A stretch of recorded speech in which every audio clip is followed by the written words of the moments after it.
dari SBM Siswa 4 tadi bertujuan untuk mewawancarai pendapat tentang Pancasila. Perkenalkan, nama saya Andra. Perkenalkan, saya Rita Sari. Perkenalkan, nama saya Janda. Perkenalkan, nama saya Rafa. Perkenalkan, nama saya Janda. Pak, saya ingin bertanya kegiatan apa saja yang melakukan kegiatan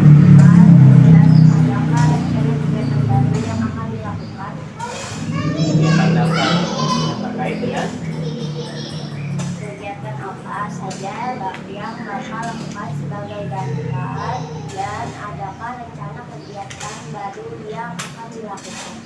Baik, terima kasih adik-adik sudah hadir di sini ya di kantor sektor Dinas Penanggulangan Kebakaran Penyelamatan Provinsi DKI Jakarta. Ini subsektornya subsektor Kecamatan Ciracas. Nah, perkenalkan dulu nih, nama Bapak Abdul Gali.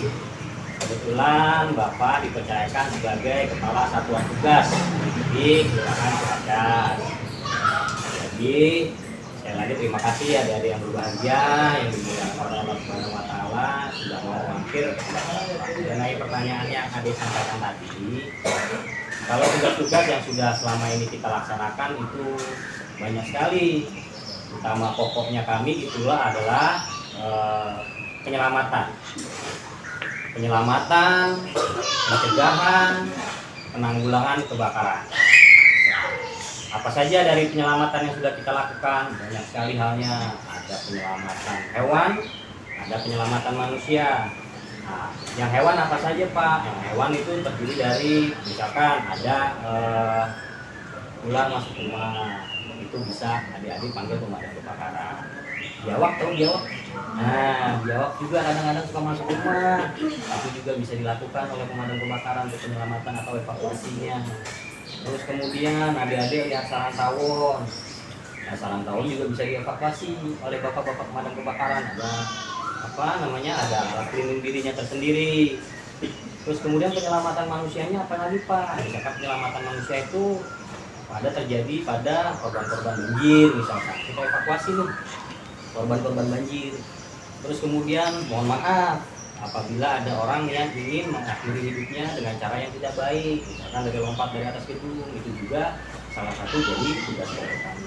Apalagi Pak Begawi, ada kecelakaan lalu lintas, misalkan mobilnya nabrak atau bertabrakan, ada korbannya di dalam yang terjepit, kita luncurkan unit rescue, di dalamnya ada peralatan-peralatan penyelamatan untuk mengevakuasi korban yang terjepit atau terjebak di dalam. Dan masih banyak lagi penyelamatan di TKP pemadaman kebakaran, misalkan ada korban yang terjebak di atas di dalam ruangan, itu juga menjadi salah satu hal yang kita laksanakan. Untuk kedepannya mungkin intensitas dari penyelamatan itu akan kita tingkatkan.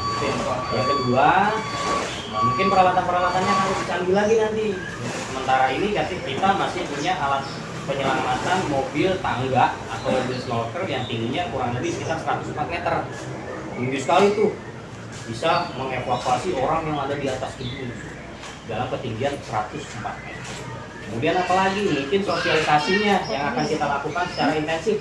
Sosialisasi kepada masyarakat, pencegahan dan pemadaman kebakaran di lingkungan masyarakat, di perusahaan, di sekolah-sekolah, dan instruksi kepala dinas yang baru.